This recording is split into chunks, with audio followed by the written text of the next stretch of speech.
Hello বন্ধুরা, চলে এসেছি সোয়াবিনের কারি রেসিপি নিয়ে, যেটা তোমরা সহজেই আর চটজলদি বানিয়ে ফেলতে পারো। এই যে তো চলো শুরু করি। এই যে প্রথমেই দিয়ে দিয়েছি কড়াইয়ে তেল, আর আমি আগে থেকে সোয়াবিনগুলো একটু গরম জলে ভিজিয়ে রেখেছিলাম, তো সেটাই দিয়ে দিয়েছি তেলে। আর একটু নুন আর হলুদ, তার সাথে যে সেদ্ধ করে রেখেছিলাম আগে থেকে আলুটা, সেটাও একটু ছোট ছোট করে কেটে দিয়ে দিয়েছি। আর সেটাকে এখন একটু ভালো করে ভেজে নিতে হবে, সোয়াবিনটা আর আলুটা।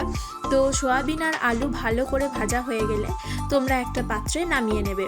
তো সোয়াবিনটা আলুটা ভেজার পর ওই কড়াইয়ে দিয়ে দেবে একটু তেল আর একটু পাঁচফোড়ন আর একটা শুকনো লঙ্কা। তো এটা ভালোভাবে গরম হয়ে গেলে দিয়ে দেবে তার সাথে পেঁয়াজ। তো পেঁয়াজটা তো ভালো করে ভেজে নিতে হবে। আর হ্যাঁ, তার সাথে দিয়ে দেবে তেজপাতা। যেহেতু আমি তেজপাতাটা আগে দেওয়া হয়নি, সেজন্য এখন দিয়ে দিল দুটো তেজপাতা। তো তোমরা তেজপাতাটা আগেও দিতে পারো বা পরেও দিতে পারো। তো পেঁয়াজটা ভালো করে ভেজে নিতে হবে। পেঁয়াজটা হালকা ভাজা হয়ে গেলে তার সাথে দিয়ে দেবে টমেটো।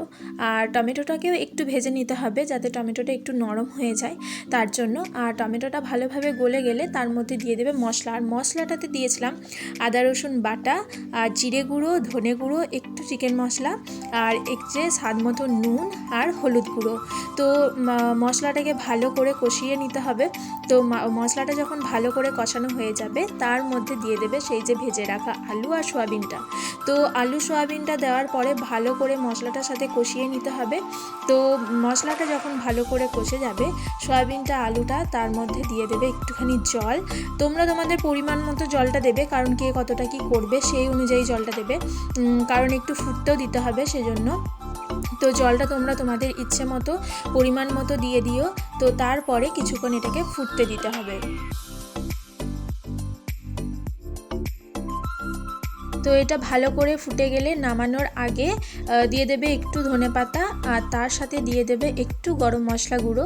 আর ধনেপাতা আর গরম মশলাটা দেওয়ার পরে একটু নাড়িয়ে নেবে, যাতে ভালো করে মশলাটা মিশে যায়। আর ভিডিওটা যদি ভালো লাগে তোমরা একটু সাবস্ক্রাইব করে দিও আমার চ্যানেলটা, আর একটু লাইক করে দিও।